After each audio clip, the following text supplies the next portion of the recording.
اللہ وبرکاتہ۔ الحمد للہ رب العالمین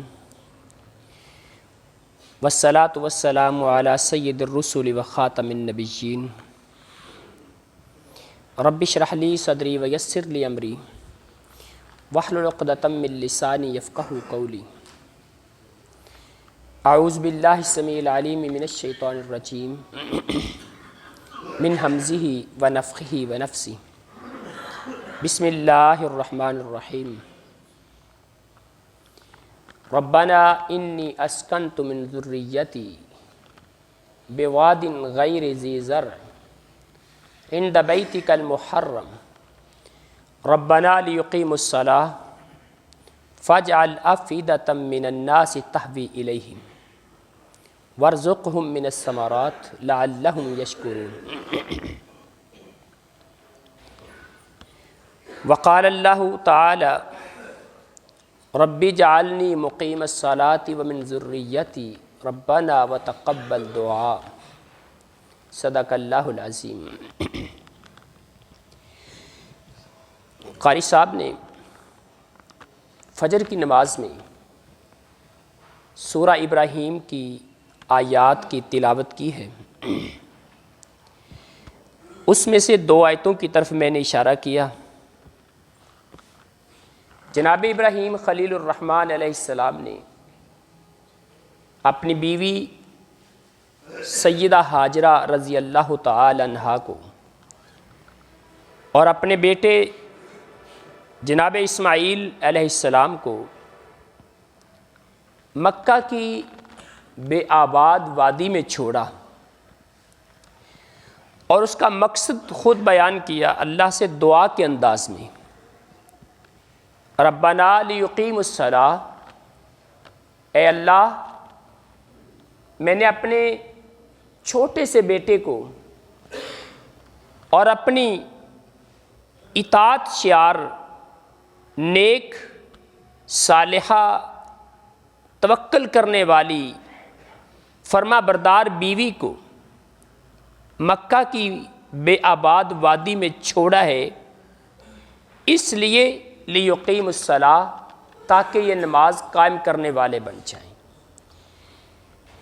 اور جناب ابراہیم خلیل الرحمن علیہ السلام اس سے اگلے مقام پہ دعا کرتے نظر آتے ہیں، جس کو اللہ نے قرآن بنا دیا۔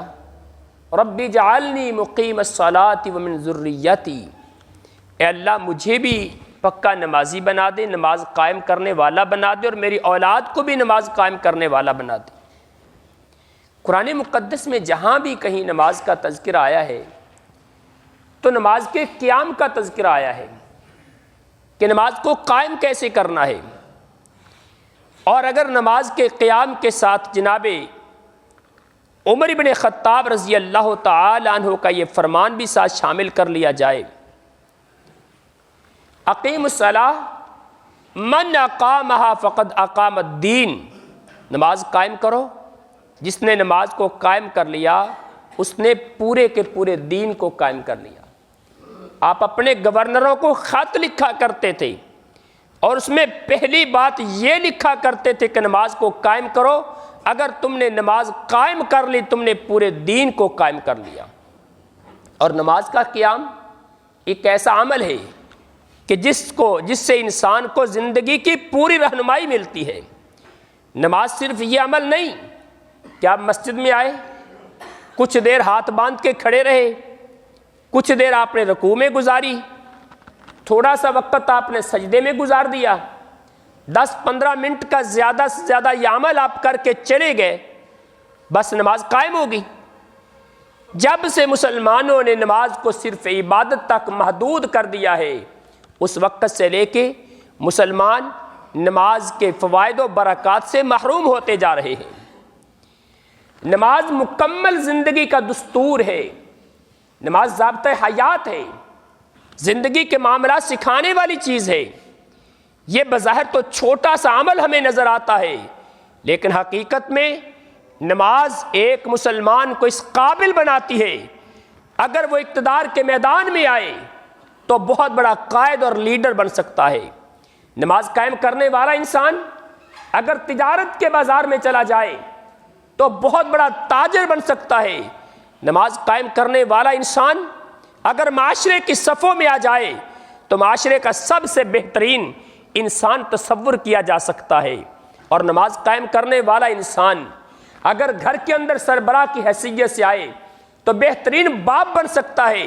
نماز قائم کرنے والا انسان اگر ادارے میں، تعلیمی ادارے کے اندر ایک شاگرد کی شکل میں آئے گا تو بہترین ہونہار شاگرد رشید کا لقب پا سکتا ہے۔ اگر نماز قائم کرنے والا انسان کسی ادارے کے اندر استاد کی حیثیت سے آئے گا تو معلم، بہترین معلم کہلانے کا حقدار بن جاتا ہے۔ اور یہ نماز قائم کرنے والا انسان اگر چاہے تو سپہ سالاری کے میدان میں آ جائے تو بہترین کمانڈ کرنے والا بن سکتا ہے۔ لیکن مزہ تب ہے جب ہم نماز قائم کرنے والے بن جائیں۔ ہم نے شروع دن سے نماز کے قیام کو اپنے اوپر لاگو کیا ہی نہیں، ہم نماز پڑھتے ہیں، نماز کو قائم نہیں کرتے۔ مقصد تو نماز کو قائم کرنے سے ملے گا۔ ایک انسان وضو کرتا ہے نا، بظاہر تو اس نے ہاتھ پاؤں دھو لیے، لیکن وضو اس کے لیے مکمل ٹریننگ ہے۔ زندگی کی ایک ترتیب اس کو سکھائی گئی ہے کہ پوری زندگی میں تو نے اپنے جسم کو پاک، صاف، پاکیزہ اور شفاف رکھنا ہے، کیونکہ مومن کا جسم، مومن کا لباس کبھی طہارت کے بغیر، پاکیزگی اور نفاست کے بغیر رہ نہیں سکتا۔ مومن نفیس ہوتا ہے۔ اور رسول اللہ صلی اللہ علیہ وسلم کی زبان میں حکمت بھی کتنی کمال کی ہے۔ پیغمبر کائنات نے وضو کے بارے میں جو مثال دی اور نماز کے بارے میں جو مثال دی، مثال بھی بڑی قائم کی، مثال بھی بڑی کمال کی۔ پیغمبر کائنات فرماتے ہیں جو بندہ اس کے گھر کے سامنے سے ایک نہر گزرتی ہے اور روزانہ اس نہر کے اندر 5 بار غسل کرتا ہے، حل یبقى علی جسدہ من درن، کیا اس کے جسم پر ذرہ بھی میل کچیل باقی رہ جاتا ہے؟ نبی رحمت نے مثال بھی یہی دی ہے۔ صحابہ نے کہا اللہ کے رسول، جو ایک بار غسل کر لے روزانہ اس کے جسم پہ میل نہیں رہتا، اور جو روزانہ 5 بار غسل کر لے اس کے جسم پہ میل کہاں رہ جائے گا؟ نفاست سکھائی ہے، طہارت سکھائی ہے، پاکیزگی سکھائی ہے۔ مومن کا لباس وہ بھی بہترین ہونا چاہیے۔ بہترین کا مطلب یہ نہیں کہ آپ بڑا قیمتی لباس پہنیں، آپ بالکل نیا لباس پہن، نہیں۔ لباس بہترین ہونے کا مطلب اس کا لباس ہمیشہ صاف ہونا چاہیے۔ مومن کا کردار بھی صاف ہونا چاہیے، مومن کا ظاہر بھی صاف ہونا چاہیے، مومن کا باطن بھی صاف ہونا چاہیے۔ اسی لیے عیسائیت کے اندر رومی بادشاہ جو روزانہ غسل کیا کرتا تھا، ضیاء النبی میں کرم شاہ بھیروی لکھتے ہیں کہ وہ بادشاہ جو روزانہ غسل کیا کرتا تھا، وقت کے پادریوں نے صرف اسی لیے اس کو عہدے سے ہٹا کے اس کو پھانسی کے پھندے پہ لٹکا دیا کہ یہ روزانہ مسلمانوں کی طرح غسل کرتا ہے۔ اللہ اکبر! مسلمان کو کتنا صاف، شفاف اور پاکیزہ پیش کیا گیا ہے۔ نبی کائنات نے وضو کا، حالانکہ دیکھیے بظاہر مجھے وضو کا نماز کے ساتھ کوئی تعلق نظر نہیں آتا، لیکن وضو انسان کو یہ سکھا رہا ہے کہ اپنے ظاہر کو تم صاف کرو، اپنے ہاتھ پاؤں، اپنا چہرہ، اپنا جسم، یہ تم صاف کر کے اپنے رب کے سامنے پیش ہو جاؤ۔ جب تمہاری زبان سے نکلے گا اعوذ باللہ من الشیطان الرجیم، کائنات کا خالق و مالک تمہارے باطن کو خود پاک کر دے گا۔ لیکن پہلے اپنا ظاہر تو صاف کر کے آؤ، اپنے ظاہری معاملات تو نمیٹ کے آؤ۔ اور دیکھیے دنیا کے اندر اسلام کی ضرورت ہے، دنیا کے لیے اسلام کی ضرورت ہے، اور آخرت کے لیے ایمان کی ضرورت ہے۔ اسلام وضو میں ملے گا اور آپ کو ایمان نماز میں ملے گا۔ دونوں طریقے نماز آپ کو دے رہی ہے۔ پھر جب انسان اللہ کی بارگاہ میں پیش ہوتا ہے، اپنے ہاتھ اٹھاتا ہے، رفع الیدین کرتا ہے، اپنے رب کے سامنے کھڑا ہو رہا ہے، اپنے رب کی عبادت کے لیے، اللہ کے سامنے جھکنے کے لیے اپنے ہاتھ اٹھا رہا ہے۔ یہ بظاہر ہاتھ اٹھانے کا عمل ہم نے تو اس کو مذاق بھی بنا دیا، ہم نے کہا یہ کیا مکھیاں اڑا رہے ہو، اللہ اکبر! لیکن یہ چھوٹا عمل نہیں ہے، اس کے پیچھے پوری تربیت ہے، ایک ٹریننگ ہے، ایک مشق ہے انسان کی، مسلمان کی۔ اس کے لیے سبق ہے ایک۔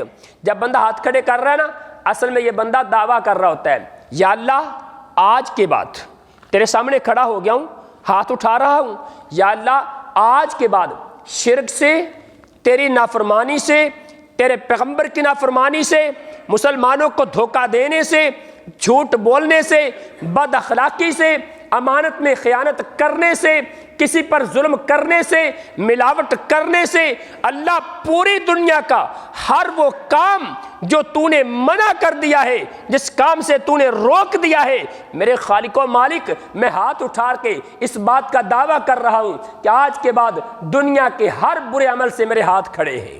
اللہ میں آج کے بعد کوئی برا عمل نہیں کروں گا۔ اور نماز پڑھ کے جانے والا بندہ اگر دکان پہ جا کے ملاوٹ کرے تو شرم نہیں آتی اسے؟ اگر نماز پڑھ کے جانے والا اپنے ہاتھوں کو کھڑا کر کے باہر جانے والا اگر لوگوں سے جھوٹ بولتا تو اسے شرم آنی چاہیے۔ وہ نماز میں وعدہ کیا کر کے آ رہا ہے؟ ہاتھ کھڑے کر کے وعدہ یہ کر رہا ہے۔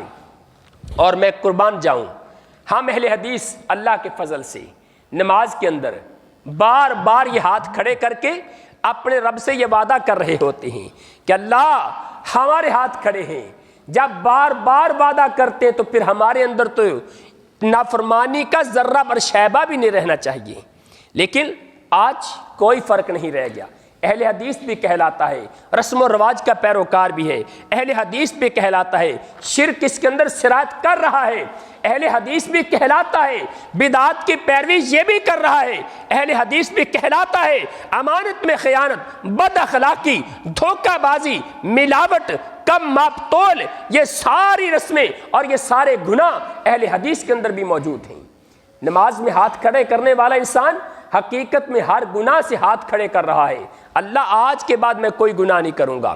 اور اس کے بعد جب یہ رکوع میں جھکتا ہے، رکوع میں جھکا تو حقیقت میں یہ انسان اس بات کا اعتراف کر رہا ہے، اللہ تیرے سامنے کھڑا رہا نا، کھڑے ہونے سے شاید میرے اندر یہ تکبر پیدا ہو گیا ہو کہ میں تو کھڑا ہوں، میں تو بڑا انسان ہوں، میں تو بلند و بالا ہوں، بلند قامت والا ہوں، میرا قد کاٹھ بڑا ہے، میرا وجود بڑا مضبوط ہے، میں تو سیدھا کھڑا ہوں، میرے پاس قوت و طاقت موجود ہے۔ اللہ دیکھ میں تیرے سامنے جھک گیا، تیرے سامنے بھی میں بڑا کمزور ہوں، اللہ تیرے بندوں کے سامنے میں بڑا کمزور ہوں، تیرے بندوں کے سامنے بھی اکڑنے والا نہیں، میں تکبر کرنے والا نہیں، اور تیرے سامنے تو میں ہے ہی عاجز بندہ۔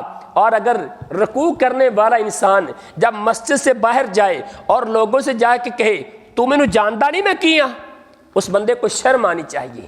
وہ تو جھک کے رب کے سامنے وعدہ کیا کر کے آیا ہے کہ یا اللہ میں جھکنے والا کمزور انسان ہوں، تکبر کرنا، گھمنڈ کرنا، فخر کرنا، خود پسندی اپنے اندر پیدا کرنا، اللہ میں اس سے ہاتھ باندھتا ہوں، میں تیرے سامنے جھک گیا ہوں، تو کائنات کا سب سے عظیم ہے، تو پاکیزہ ہے۔ اور جب انسان سجدے میں جاتا ہے نا تو حقیقت میں انسان یہ سبق سیکھ رہا ہوتا ہے، اللہ میری اصلیت مٹی ہے، میں مٹی سے پیدا ہوا ہوں، مٹی کے اندر عاجزی پائی جاتی ہے، مٹی کے اندر نرمی پائی جاتی ہے، مٹی کے اندر فصلوں کو اگا کے لوگوں کو فائدہ دینے کی صلاحیت پائی جاتی ہے، مٹی ہمیشہ دوسروں کا سوچتی ہے، مٹی خود چیزوں کو نہیں کھایا کرتی۔ آپ قیمتی بیج مٹی کے پیٹ میں ڈالتے ہیں، مٹی اس پیٹ کی اس بیج کی حفاظت کر کے اس بیج کو اپنی خوراک نہیں بناتی بلکہ اس کو انسان کے لیے پیدا کرتی ہے۔ اللہ جیسے مٹی لوگوں کو فائدہ دینے والی ہے،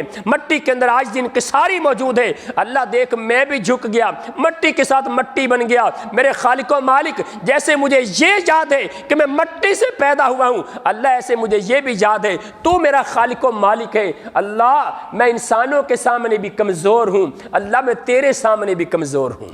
یہ میرے بھائی ہیں، یہ میرے مسلمان ہیں، یہ انسان ہیں، اللہ میں ان کے سامنے تکبر نہیں کرتا، میں اکڑتا نہیں، تو میرا خالق و مالک ہے، تو ساری کائنات کا پالنے والا ہے، اللہ میں تیرے سامنے بھی جھکا ہوا ہوں۔ جو انسان مٹی بن جائے، اپنے آپ کو مٹی سمجھ لے، مٹی کے اندر اپنے آپ کو جانے والا سمجھ لے، پھر یہ تصور احساس پیدا کر لے اللہ میں کمزور انسان ہوں، یقین جانے اس جھکے انسان کو اللہ بلندیاں عطا فرما دیتا ہے۔ ہمیشہ پھل کہاں سے ملتا ہے؟ پھل ہمیشہ جھکی ٹہنی سے ملتا ہے۔ جو چاخ اوپر بلندی کی طرف جائے اس سے لوگ پھل توڑنے کے لیے اس کو وٹے مارا کرتے ہیں، اس کے اوپر حملے کیا کرتے ہیں، اور جو ٹہنی پھل دینے والی جھکی ہوئی ہو، لوگ اس سے بڑی آسانی کے ساتھ پھل لے لیتے ہیں، اس ٹہنی کو ذرہ بھی تکلیف نہیں ہوتی۔ اللہ اکبر۔ اللہ تعالیٰ سے دعا ہے کہ کائنات کا خالق و مالک ہمیں نماز کے مقصد کو صحیح طور پہ سمجھنے کی توفیق عطا فرمائے۔ یہ پوری زندگی کا ایک عمل ہے، پوری زندگی کا ایک دستور ہے، صرف چند منٹوں کا کام نہیں ہے۔ آپ نماز پڑھ کے جائیں، آپ کی زندگی بدل جانی چاہیے، میری زندگی بدل جانی چاہیے۔ ہم سال ہر سال نمازیں پڑھتے رہتے ہیں لیکن زندگیوں کے اندر ذرہ بھر بھی تبدیلی نہیں آتی۔ اسی لیے ایک ایسا سجدہ کرنا چاہیے کہ جس سجدے سے انسان کی زندگی کے اندر تبدیلی آ جائے۔ اللہ ہمیں وہ سجدے عطا فرما دے، ہمیں وہ رکوع عطا فرما دے، ہمیں وہ قیام عطا فرما دے جس سے دل کی دنیا بدل جائے، اور جب دل کی دنیا بدلے ہمارے بازار کی دنیا بدلے، ہمارے رسم و رواج کی دنیا بدلے، ہمارے گھر کی دنیا بدلے، ہمارے ملک کی دنیا بدلے۔ اللہ ہمیں نماز کو ایسا ادا کرنے کی توفیق عطا فرما دے۔ آخری بات کرتا ہوں، اسی لیے کائنات کے خالق و مالک نے حکمرانی کے بھی 4 اصول بیان کیے ہیں قرآن مقدس کے اندر۔ الذین ان مکناہم فی الارض اقاموا الصلاۃ وآتوا الزکاۃ وامروا بالمعروف ونہوا عن المنکر۔ اللہ نے فرمایا جن لوگوں کو ہم اقتدار دے دیں، جن لوگوں کو ہم سیاست میں عہدے دے دیں، حکومت میں ارباب حکومت کے اختیارات انہیں عطا کر دیں، تو پھر اللہ فرماتے ہیں ان لوگوں کی 4 ذمہ داریاں بنتی ہیں۔ سب سے پہلی ذمہ داری نماز کو قائم کرنا۔ حالانکہ حکومت کے ساتھ نماز کا کیا تعلق ہے؟ ہم تو کہتے ہیں دین کا سیاست سے کیا تعلق ہے؟ رب نے سب سے پہلے نمبر پہ اقتدار والوں کے لیے جو فرض ان کا بیان کیا وہ نماز کو قائم کرنا بیان کیا ہے، کہ اقتدار والوں کا سب سے پہلا فرض نماز کا قیام ہے۔ کیوں؟ جب نماز قائم کر لیں گے پوری کی پوری حکومت قائم کرنے کے قابل ہو جائیں گی۔